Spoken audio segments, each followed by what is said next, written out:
You know the thing about The Rock? He's charismatic.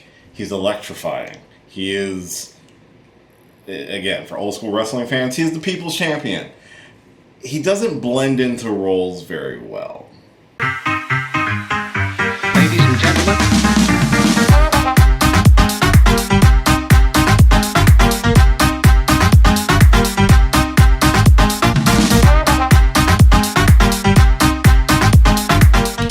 Hey, what's going on, everybody? It's your boy Will, and this is going to be my quick review for BlackAdam. This stars Dwayne "The Rock" Johnson as BlackAdam, and this is DC's. Is this canon? What is the DC universe anymore? Like, what is it?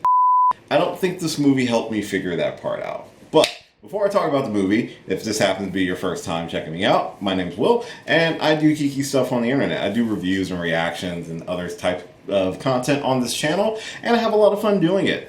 So if that happens to be your bag, and you're interested in hearing that from a Geeky Bear's perspective, why not subscribe to the channel? On the road to 500 subscribers this year. It is my birthday as of recording this video, so this was kind of a birthday treat for myself to go see this movie, and I've got some things to say about it. So subscribe to the channel and let's talk about BlackAdam. So BlackAdam is a DC I won't say superhero. I'm not even going to say supervillain. He's just a superpowered being. He was originally introduced in the comics of Shazam, where he was a antagonist or the arch nemesis of the character of Shazam, who we've already seen in live action with his own individual solo movie, and we will be getting Shazam Fury of the Gods next year as the sequel to the first Shazam movie. So this was a pet project for The Rock, and this was announced a number of years ago, back in like 2016, 2017, that they were starting to work on this movie. Of course, the world went to shit for 2.5, 3 years in 2020. So this movie got delayed and delayed and delayed, and finally it was released. And BlackAdam is again, a chosen champion of the gods who was revived from 5,000 years ago into the modern world. And the entire debate is he a hero or is he a villain? Is he going to bring peace or bring destruction? That's kind of how the marketing of the movie was really kind of put forth to us. And it kind of shows in the movie. This is not a bad movie. We're not at the level of a Morbius. This is not Morbius. This is not necessarily top level of DC movies either. It's not even like Aquaman level. Like, Aquaman's good. It's a little lower than Aquaman. It's about like a Venom to me personally, where it's in the middle. Like, it's okay. It's fine. It's a serviceable blockbuster movie starring a very charismatic and very powerful presence lead in Dwayne "The Rock" Johnson. He has a presence on camera anytime he takes on a role. It's just something that The Rock does, and which is kind of a double-edged sword with his megastar persona. He doesn't blend into characters as well. Like the character of BlackAdam, and I'm just going to refer to him as BlackAdam because I don't remember what the movie actually called him, his initial name before he took the name of BlackAdam. But he is very much, he's no nonsense. He's very much, he doesn't give his enemies a chance to live. He is the Punisher with magical powers, if that is a good analogy in terms of how I felt like the movie presented to him. When he's revived, he's very much just there. It's not until the Justice Society show up that really we get kind of a meat of our conflict and our big discussion about what is it to be a hero in terms of this world. I mean, the movie plays a little bit fast and loose with like where it is in the current crop of DC movies, because it's one of those things where, yes, there are familiar faces in this movie, and it's not a spoiler. We have Amanda Waller, played by Viola Davis, who is back in the movie. She has a brief cameo, and with the characters of the Justice Society, granted, they are not characters we have seen up until this point in the DC movie universe, or whatever they're calling this now.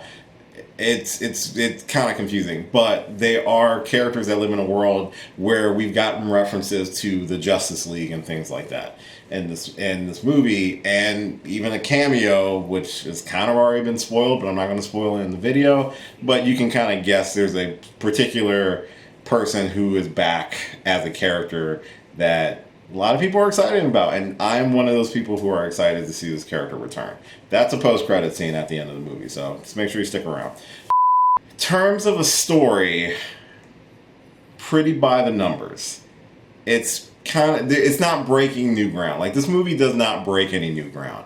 A lot of what I felt the allure of with telling the story was playing with a character who is morally gray, who is not necessarily a hero. And to be fair, initially, from my understanding, because I'm not the biggest Shazam or BlackAdam fan, initially in the comics, he was the antagonist to Shazam. So he was initially debuted as a villain, as someone who had a quest for power and abused the power that the wizard Shazam and the other wizards gave him. That's when Billy Batson took on the role as magical protector. In the movie, they play with it a little bit, with how he obtained power and what his real goal is. I don't know if the story really gave a clear, concise idea as to what this movie is about. It is about BlackAdam being revived into the modern world after 5,000 years and gets into a fight with the Justice Society, only for a bigger threat to reveal itself before the end of the movie. Which even that felt like it was kind of weird as to how it was presented. And like, there are things, like when you watch the movie, like it's very good to look at. The costume design looks great. The action is really well done. It's got some really exciting fight sequences. Even his reemergence into the world is a pretty badass moment in the movie. The movie frames it really well. I'll talk about the good stuff. I think Pierce Brosnan as Dr. Fate is a really nice and interesting character in the movie. Probably even more interesting than BlackAdam is in the movie. I like his performance. I love the helmet and costume design of Dr. Fate. The Justice Society as a whole, however, are very stupid from a standpoint of having all the information and doing things as competent as heroes, I would feel, should. And I guess maybe that's the point of what the movie was trying to play with, is that BlackAdam is doing things to get the job done. These people in Comdar, I think that's the name of the area that we're in, have been oppressed for 27 years by Intergang, who have completely taken over the city, and the people are oppressed, and people have been killed and under the thumb of multiple regimes throughout all of its history. So BlackAdam shows up and starts dishing out justice, and the people love it. But then the Justice Society shows up and starts trying to do what they feel like is justice, and the people hate it. So it plays with this idea of like who's in the right, and there's a balancing act that has to happen between the characters during the movie. It felt very clunky as to how it was done. I thought the characters were fine. They were good on the surface level, and they left more to be desired. And it might be the fact that all these characters were introduced in this movie, but the movie main focus is BlackAdam. So the Justice Society characters are kind of just there. They're kind of catalysts for certain things, and things only happen because they were more focused on one thing than the other thing. That's why I say the story is kind of It's not bad. It's just one of those things when you watch it, it's entertaining and it's fun. But the second you start kind of poking holes in the screen, when the water starts rushing through, and you start breaking down the like, oh, well, that doesn't make any goddamn sense. Why did they do that? Again, no one gives a bad performance. Characters are there that are kind of pointless to a certain extent, but then there are characters that work really well. Like I said, Dr. Fate is probably my favorite character in the movie. They tease a little bit of a connection between Cyclone and Atom Smasher, which kind of doesn't go much places, but again, it leaves open to if these characters return. The connectivity to previous movies, are they canon or not? They make it seem like they are, but then the second you start realizing that they are, you realize, and like, why did you send this crew when there are people who are a little bit more on par that can handle the situation? and also ignoring certain other things that are happening in the world to focus on Black Adam, who just showed up. It seems like, what? Yeah, again, there's just a lot of things that happen that make it very easy to poke holes in it. It doesn't mean it's not an enjoyable movie to watch. And if you like that sort of thing, if you like just really cool action sequences or really cool visuals and story and characters be damned, then you're going to have a blast with the movie. It doesn't break the mold. It is very much kind of standard with some of the movies that we've gotten in the past in the genre.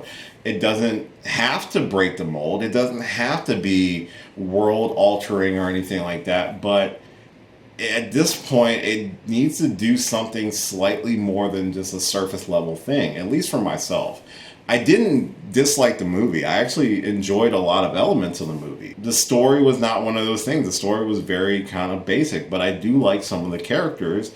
I liked a lot, if not all of the performances, and it does intrigue me to see some of these characters return. Like I said, The Rock did not give a bad performance. It's just when you see The Rock on screen, it is always The Rock. It is not, he is a certain type of actor.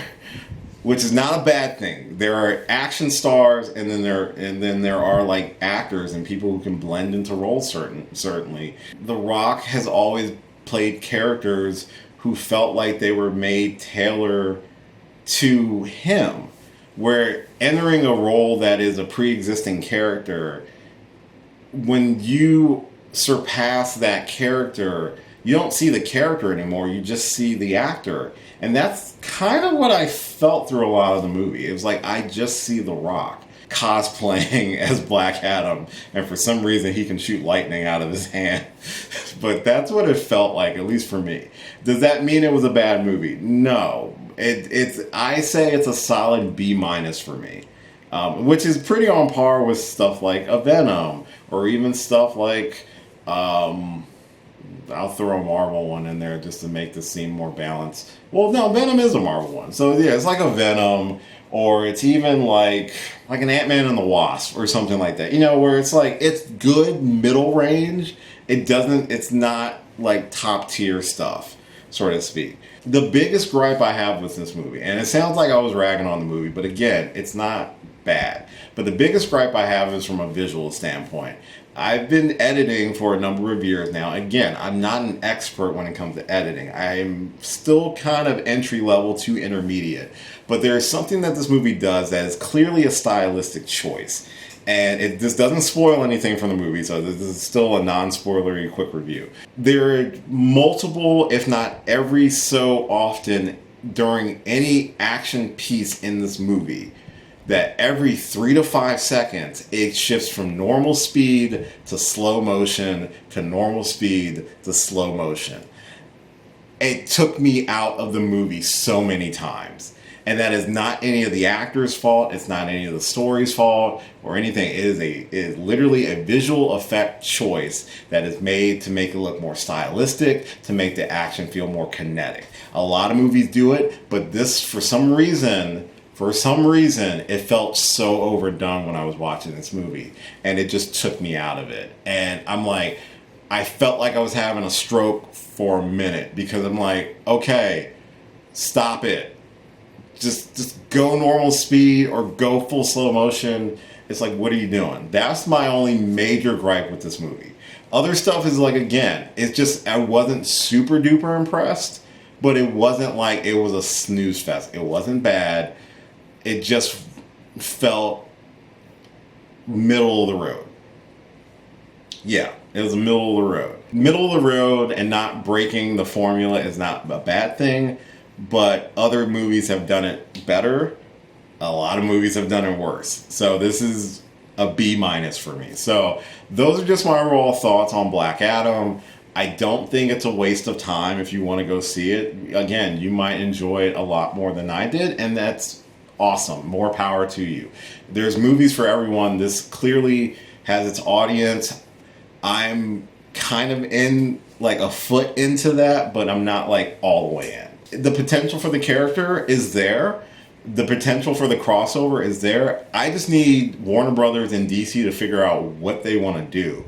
Because right now, if they're really teasing this whole, oh, he's going to be involved with this character and the Justice League and Shazam, but you don't have, you got to come up with a structure, because right now it just feels like all these things that are randomly there, and then we're supposed to act like it all magically connected. It's like, if you're going to do the connection, do the connection. If you're going to do standalones, do standalones. It's your call. Those are just my thoughts on Black Adam. Let me know yours in the comments down below if you have seen the movie, and if you haven't seen the movie yet, let me know if you would go see it after my review.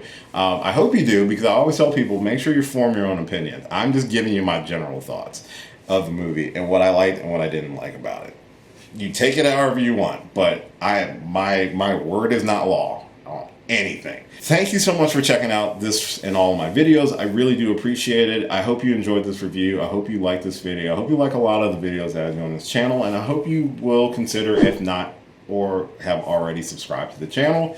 It would really help me out, and I would really greatly appreciate it. You can follow me at a lot of different social media platforms listed at the end of this video.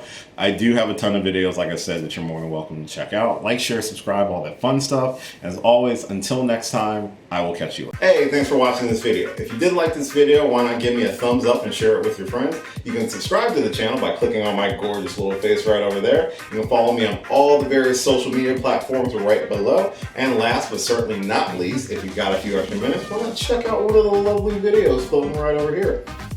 Later.